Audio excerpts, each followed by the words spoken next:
ইউক্রেনের বিরুদ্ধে রাশিয়ার বিরাট জয়। রাশিয়া আরেকটি মার্কিন নির্মিত F-16 যুদ্ধ বিমান গুলি করে ভূপাতিত করেছে, যা ইউক্রেনের বিমান বাহিনীর জন্য একটি বড় আঘাত।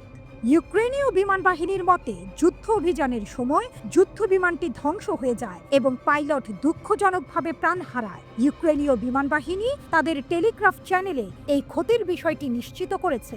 নিহত পাইলটকে ২৬ বছর বয়সী পাভলো ইভানভ হিসেবে শনাক্ত করেছে। এটি ইউক্রেনের বিরুদ্ধে সংঘাত শুরু হওয়ার পর থেকে হারানো দ্বিতীয় F-16 যুদ্ধ বিমান। ইউক্রেনের প্রেসিডেন্ট ভলোদিমির জেলেনস্কি এই ক্ষতি স্বীকার করেছেন, সমবেদনা জানিয়েছেন এবং রাশিয়ার আক্রমণের কঠোর এবং সুনির্দিষ্ট প্রতিক্রিয়া প্রদানের প্রতিশ্রুতি দিয়েছেন। তবে যুদ্ধ বিমানটি ভূপাতিত হওয়ার সঠিক কারণ সম্পর্কে ইউক্রেন সরকারের বক্তব্যে কিছু অস্বচ্ছতা রয়েছে। প্রেসিডেন্ট জেলেনস্কি রাশিয়াকে দায়ী করেছেন, তবে ইউএএফ একটি আন্তঃবিভাগীয় কমিশন গঠন করেছে যা এই ঘটনাটি তদন্ত করবে। এদিকে রাশিয়ার সংবাদ মাধ্যমগুলি দাবি করেছে যে F-16টি S-400 ভূমি থেকে আকাশে নিক্ষেপযোগ্য ক্ষেপণাস্ত্র দিয়ে ভূপাতিত হয়েছে। ১ মাস আগে ইউএফএফ পুরনো F-16 ভ্যারিয়েন্টগুলির সমালোচনা করেছিল, বলেছিল যে এই জেটগুলি সরাসরি বিমান যুদ্ধে একে অপরকে পরাজিত করার জন্য যথেষ্ট সক্ষম নয়। ঘটনার আশেপাশে মিশ্র বার্তা থাকা সত্ত্বেও এটা স্পষ্ট যে আরেকটি যুদ্ধ বিমান হারানো ইউক্রেনের বিমান বাহিনীর জন্য একটি বড় ধাক্কা।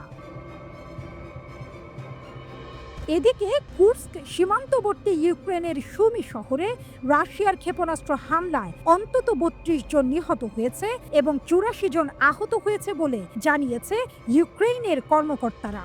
রবিবার স্থানীয় সময় সকালবেলা শহরটিতে রাশিয়ার ২টি ইস্কান্দার এম ব্যালিস্টিক ক্ষেপণাস্ত্র আছড়ে পড়ে, জানিয়েছে বার্তা সংস্থা রয়টার্স। এই হামলার পর ইউক্রেনের প্রেসিডেন্ট ভলোদিমির জেলেনস্কি এবং তার পশ্চিমা মিত্ররা তীব্র প্রতিক্রিয়া জানিয়ে যুদ্ধবিরতি নিয়ে সন্দেহ প্রকাশ করেছেন এবং মস্কোকে চেপে ধরার আহ্বান জানিয়েছেন।